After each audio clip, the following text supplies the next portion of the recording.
Senator Udall, go right ahead.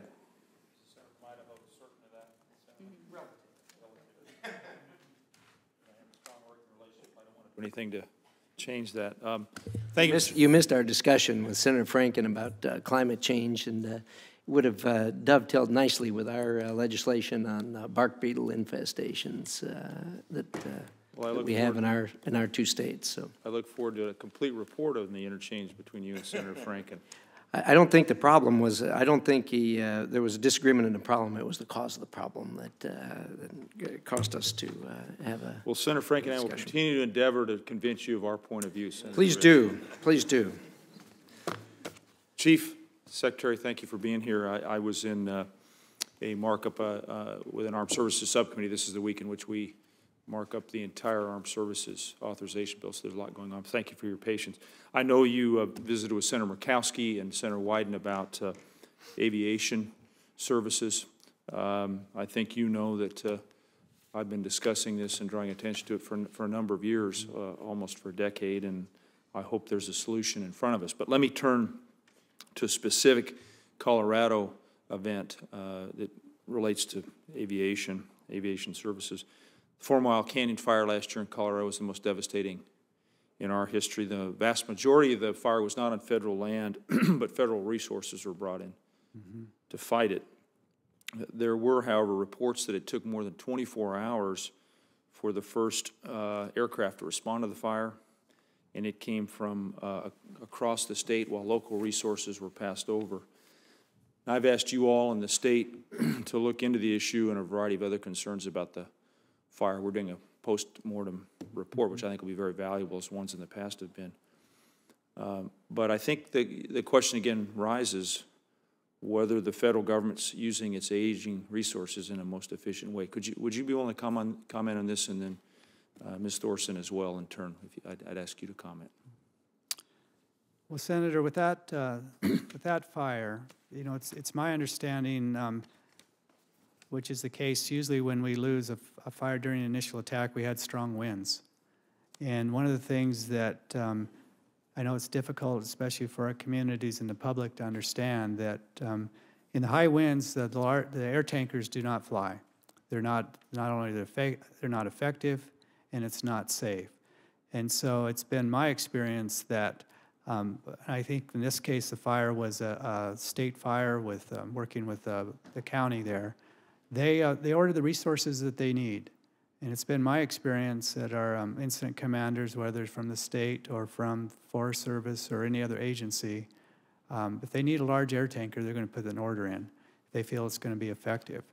And so if the air tankers didn't get there until the next day, you know, unless I have other information, I'm going to assume that it was because of the weather. They would not have been effective, or because of the terrain. But we welcome the review. It's one of the things that we want to do a after-action review on all of our large fires so that we can continue to learn what we need to do.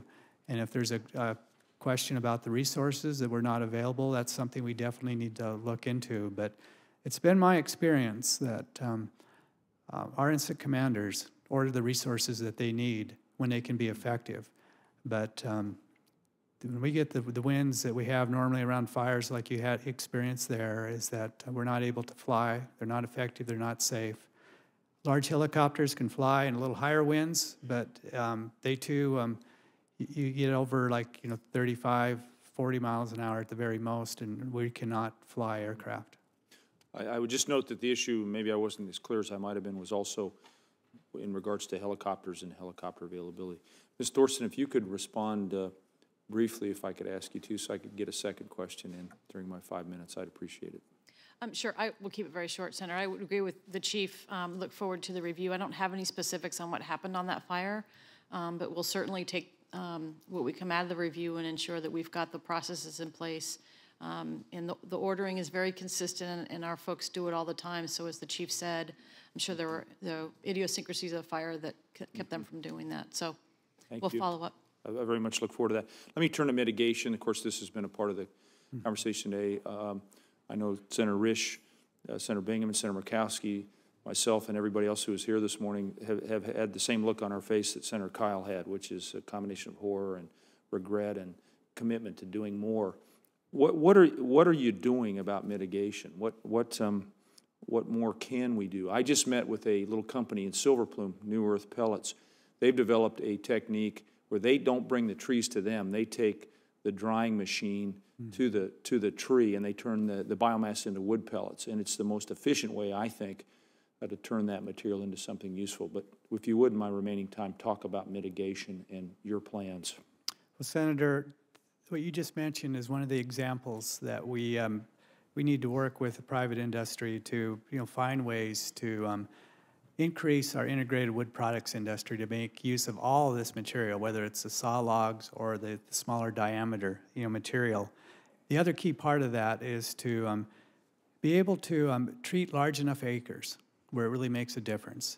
And then that's been our focus by using the Collaborative Landscape Forest Restoration Act projects that allow us to look at much larger landscapes, 50,000 acres.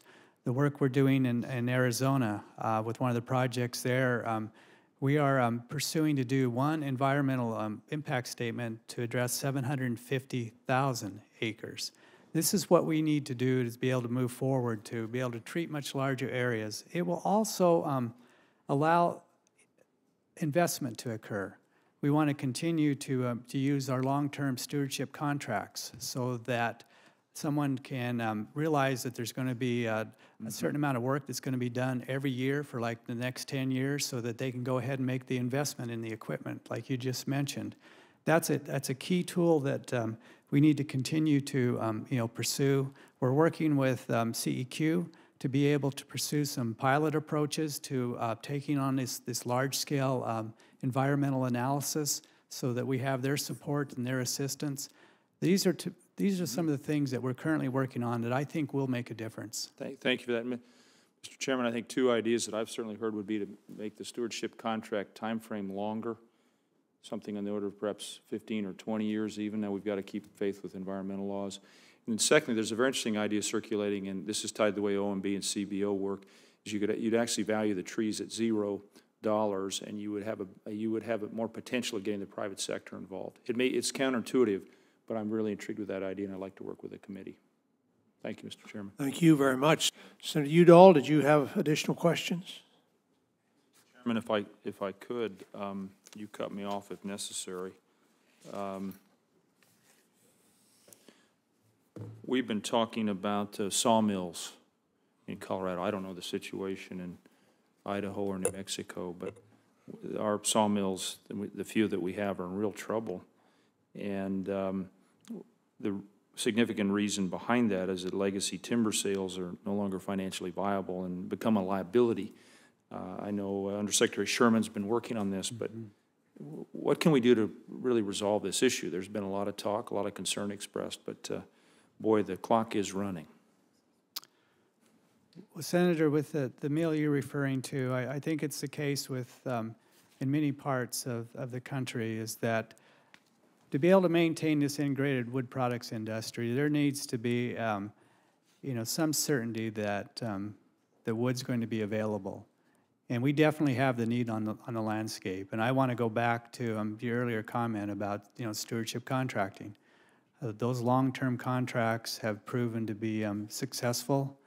The approach and the process that we use seems to be one that helps people to come together and reach agreement on the type of work. So we're seeing fewer appeals, fewer lawsuits with those type of projects. It's essential that I think we have that authority reauthorized. It's due to expire here in another 2 years, and it's just essential that as we move forward that we continue to have that authority. I think that's going to continue to be one of the tools that we need to use and to be able to have that. Let me, and I want to follow up further with you on that if I can, but I not now, but I mean this is really an opportunity we could miss, and I think it'll be very hard to rebuild the sawmill sector.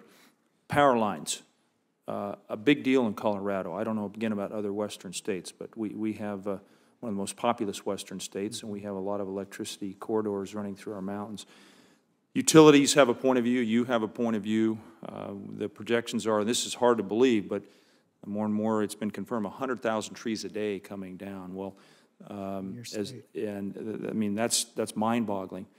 But we've got to get these negotiations concluded so that we can do the work to ensure these power line corridors aren't going to either be subject to a fire because a tree falls on the line or because you have a problem with the line that then triggers a fire, and then those power lines are brought out of service. I know that's a big concern in Arizona. So I just urge you to do everything possible to work out an agreement on the ground. A lot of this is tied to liability concerns, and I know the lawyers are important. I know Senator Risch is a lawyer. I know Senator Murkowski is a lawyer. I know Senator Bingaman's a lawyer. I want to be a lawyer.